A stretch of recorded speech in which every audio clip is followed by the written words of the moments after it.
জি, advocate Mohammad Ali, উনি হচ্ছেন বাংলাদেশ আওয়ামী লীগ উপকমিটির সদস্য। ঠিক আছে, উনি হচ্ছেন নিজেকে পরিচয় দেন উনি সুপ্রিম কোর্টের আইনজীবী, কিন্তু আমরা ওনার কোনো মানে চেম্বারের কোনো আমরা খোঁজ পাই নাই। এবং সে নিজে বাদী হয়ে আমাদের বিরুদ্ধে প্রায় 19টা মামলা করেছে। আমার এবং আমার ভাই, আমার মা, আমার শাশুড়ি, আমার হাজব্যান্ড, আমাকে, আমার মানে আত্মীয় স্বজন, এমন কাউকে বাদ রাখে না যে সে মামলা করে না। বিভিন্ন জেলা, বিভিন্ন ডিস্ট্রিক্টে সে গিয়ে মামলা করছে। আমরা এগুলা জামিন, এখন বর্তমানে জামিন নিয়ে আসছি। এখন সে আমাদেরকে মানে আমরা তাকে মানে প্রস্তাব করছি যে আপনি যে টাকাটা পাবেন সেটা আপনি পরিশোধ করে দিব, আপনি বসেন আমাদের সাথে। সে বলছে যে আমি বসবো না, আমার যেভাবে সম্ভব আমার যেটা যতদূর আমার চ্যানেল আছে আমি অতদূর পর্যন্ত আমি যাব, তারপরে আমি দেখব যে তোমরা কি করতে পারো। সে আমাদেরকে হুমকি দিচ্ছে, সে রাজনৈতিক মামলাতে আমাদেরকে ফাঁসাবে, বলছে যে এতগুলো মামলাতে যেহেতু তুমি জেলে যেতে হয়নি, তোমাদেরকে আমরা রাজনৈতিক মামলাতে এবার ঢুকাবো।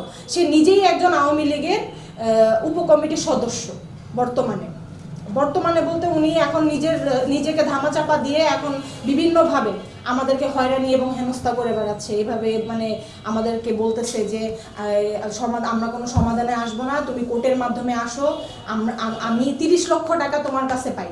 আমার কাছে সে পাবে 10 লক্ষ টাকা সর্বমোট। আমরা তাকে পরিশোধ করছি 13,55,200 টাকা আমরা পরিশোধ করেছি ব্যাংকের মাধ্যমে। সে এখন দাবি করতেছে 30 লক্ষ টাকা নেবে। আমরা এখন কিভাবে তাকে পরিশোধ করবো? আমরা এখন সম্পূর্ণভাবে এতগুলো মামলা সে দিছে, আমরা মামলার ঘানি টানতে আমরা প্রায় নিঃস্ব। এখন আমরা আপনাদের কাছে হ্যাঁ আসামি করেছেন, আমাকে আসামি করেছেন, আমার হাজবেন্ডকে আসামি করেছেন, আমার মা সুলতানা রাজিয়া ওনাকে আসামি করেছেন, আমার ভাইকে আসামি করেছেন, আমার যে ভাড়াটি আমার ফ্ল্যাটে যে ভাড়া ছিলেন তাদেরকেও আসামি করেছেন, আমার শাশুড়িকে আসামি করেছেন।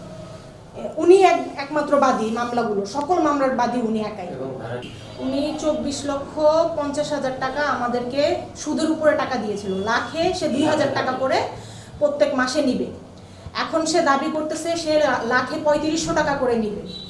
ঠিক আছে, এখন আমরা পরিশোধ করছি 13,55,000 টাকা, সে পাবে 10 লাখ টাকা।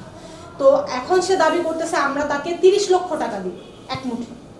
এখন তো এটা তো আমাদের পক্ষে সম্ভব না, আমরা তো ওইভাবে করে এতগুলো টাকা তো আমরা এক মুঠে কখনোই দিতে পারবো না।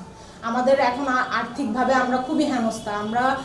তার এই মামলাগুলোর পিছনে আমার অনেক টাকা খরচ হয়েছে, এবং কি সে আমার আইনজীবীকে পর্যন্ত ছাড় দেয়নি। আমার আইনজীবীর বিরুদ্ধেও সে মামলা করেছে রাজশাহী কোর্টে।